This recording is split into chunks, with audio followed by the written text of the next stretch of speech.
Good morning. Glad to see you all here.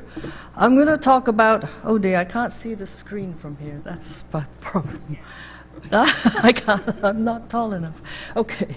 So I'm going to talk about what we've learned from top-down inferences of surface fluxes. What Peter talked about is inferring, what Peter's focused on is the global carbon budget, and what I think we need to go towards is regional estimates of this carbon system. So here is the holy grail for all of us. The top is the emission, the green line is the emission, and so you can see from all the marvelous CO2 measurements in the atmosphere, we have the blue at the bottom that shows the atmospheric increase, and so the green is where the CO2 has gone into the land and the oceans. So about 50%, and the recent estimate is about 45, anywhere between, approximately half the CO2 that we've put into the atmosphere has remained into the atmosphere, and the rest of it has gone into the land and the oceans. And so here is the latest estimate from the Global Carbon Project. And so you have on the left the fossil fuel emission, about here is in gigatons CO2, so you have to multiply by 12 over 44 to get back into petagram carbon, which is our normal unit. But you see 91% has gone from fossil fuel combustion, and about 9% from land use change, mainly deforestation in the tropics. And so the atmospheric increase, as Peter has indicated, is about 44% from the direct measurement. And so what we have here is the bottom-up estimates.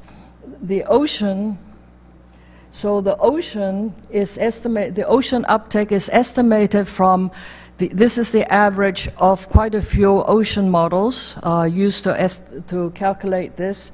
And then the land, as what Peter indicated also, is the residual that goes into the land. So our best estimate is about, I like to be democratic, so half into the atmosphere, a quarter into the land, and a quarter into the ocean, of that order.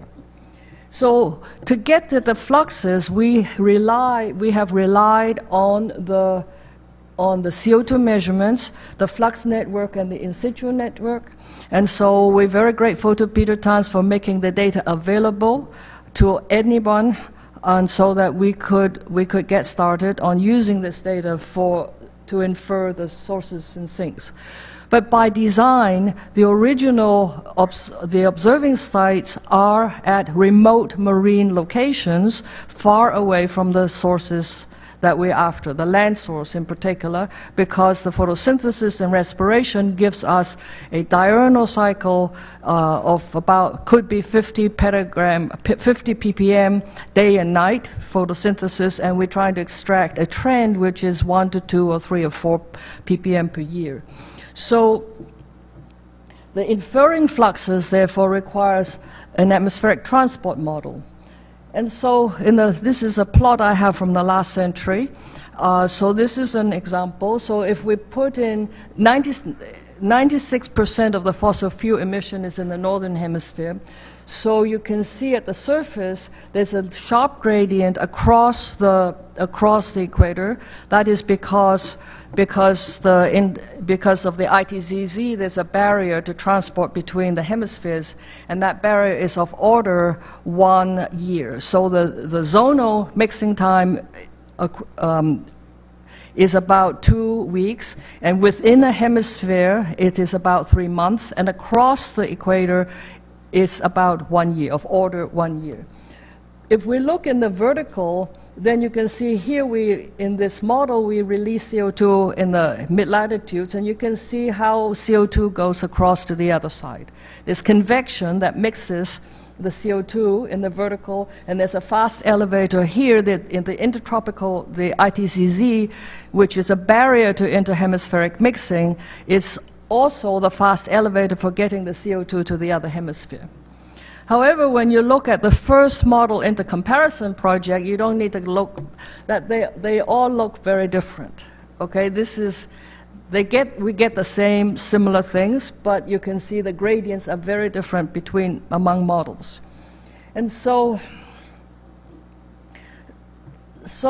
we now come to this century, and I want to say that there's been a lot of work in understanding, in improving models and understanding convection, but the range in mixing remains the same, okay?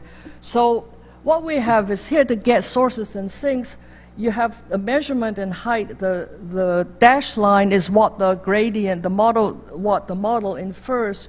And so if the pink line is the observation, then you would infer this to be the flux.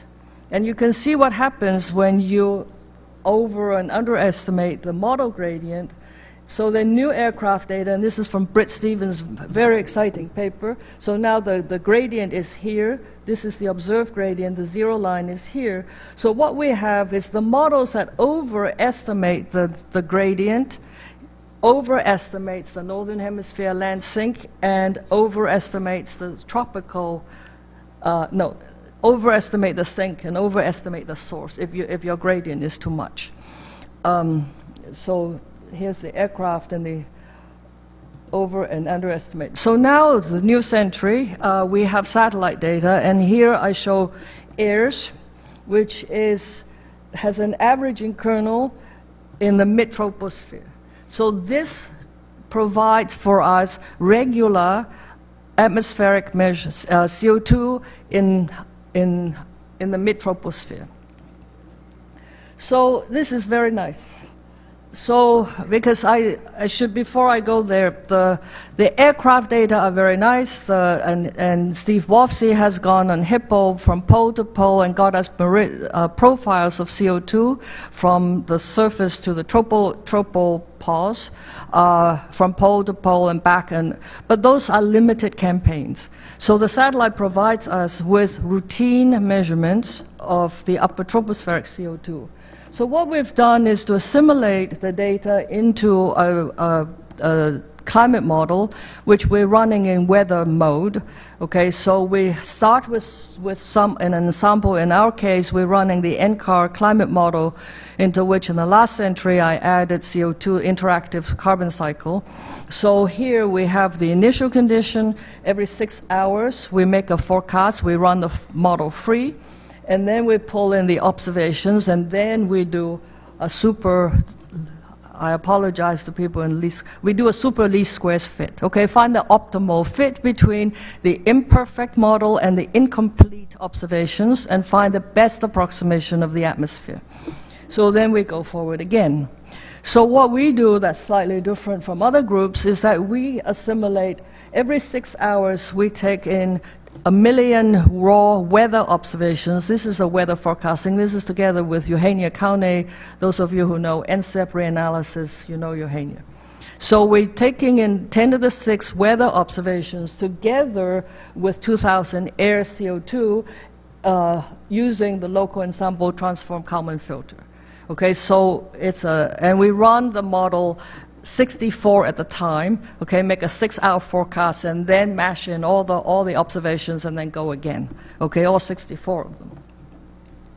So here, the first thing that comes out is you can see I'm just showing you a month here, that if I have the prior, the fossil fuel emission, the land, and the ocean fluxes without the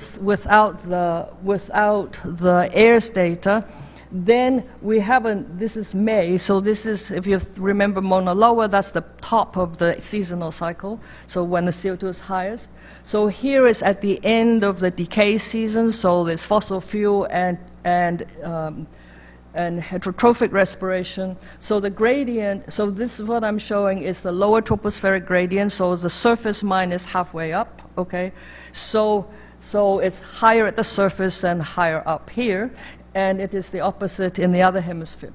But when we put in the AIRS data, the mid-tropospheric CO2 to constrain the vertical gradient, so you can see in this particular model that I'm using, we overestimate the gradient, so by just a little bit, but it is enough to influence the surface fluxes. So I have to show you this. I have to insist on showing equations. You guys, even though I've been told not to. But here is what goes into a climate model. So you have the conservation of angular momentum, you have conservation of energy, conservation of water vapor, and now we're adding conservation of CO2.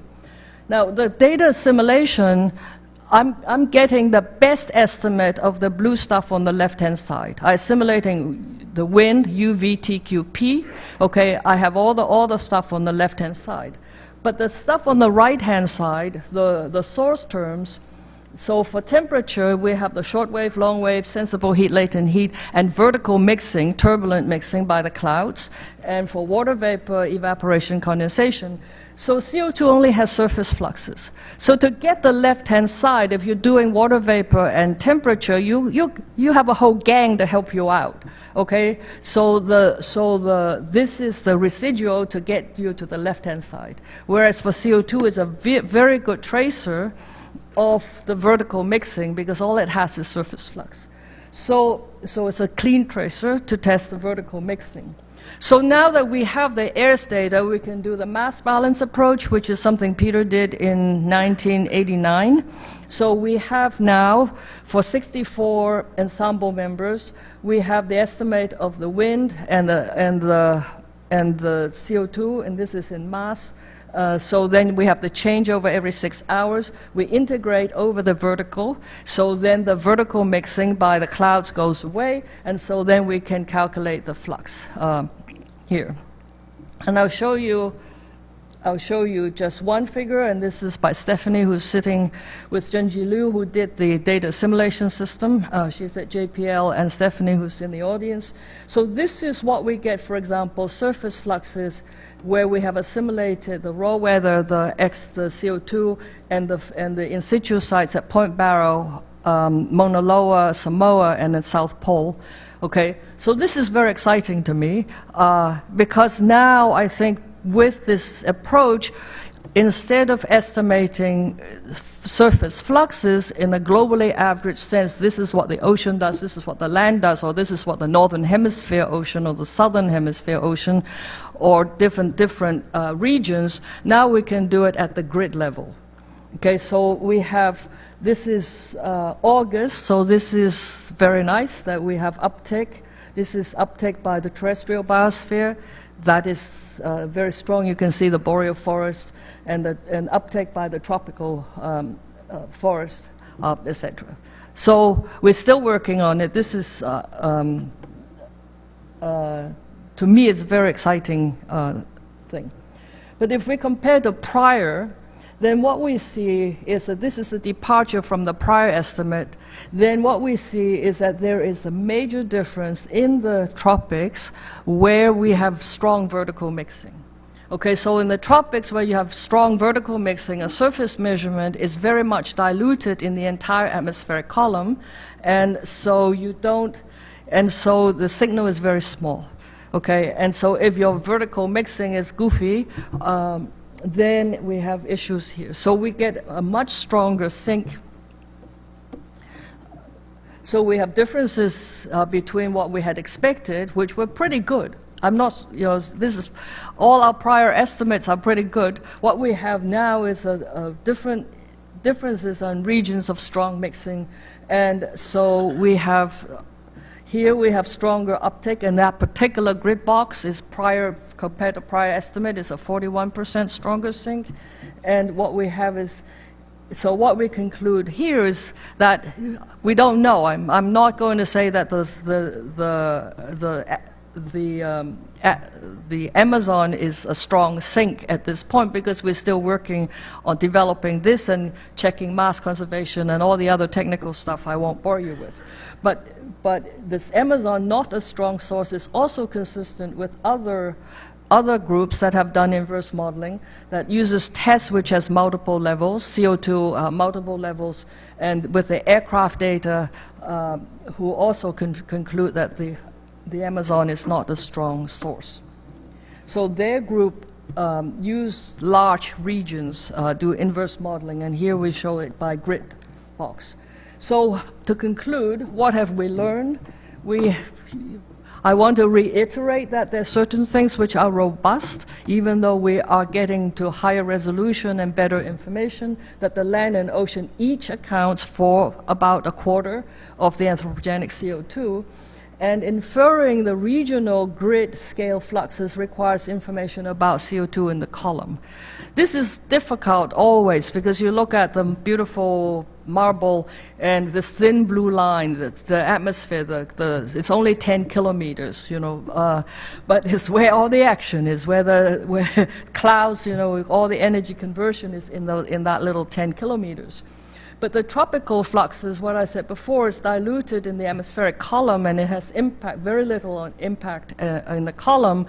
And so by taking in the vertical information, we have a better constraint, the CO2, and maybe a net sink of CO2. And harking back to Britt Stevens' result, that the overestimate of the weaker mixing or the too strong a gradient, the northern hemisphere land sink would be weaker than what we had thought at the last century. So I'll end up with this, the next steps. We have airs for CO2. We have three, NASA has 3 satellites. Okay, so OCO has the averaging kernel that's maximum at the surface and decreases with height. I showed you AIRS, which is a mid-tropospheric, sensitive to the mid-tropospheric CO2. And we have TESS here, and TESS has different levels. So by combining all of these, and I didn't put on here GOSAT, similar to CO2, then we have a way to constrain the vertical gradient. But I want to add that CO2 from satellite is not useful unless we have an ongoing calibration program like TCON and AirCore, which can tie, especially AirCore, that can tie the satellite measurements to Mauna Loa and other surface records. So thank you very much.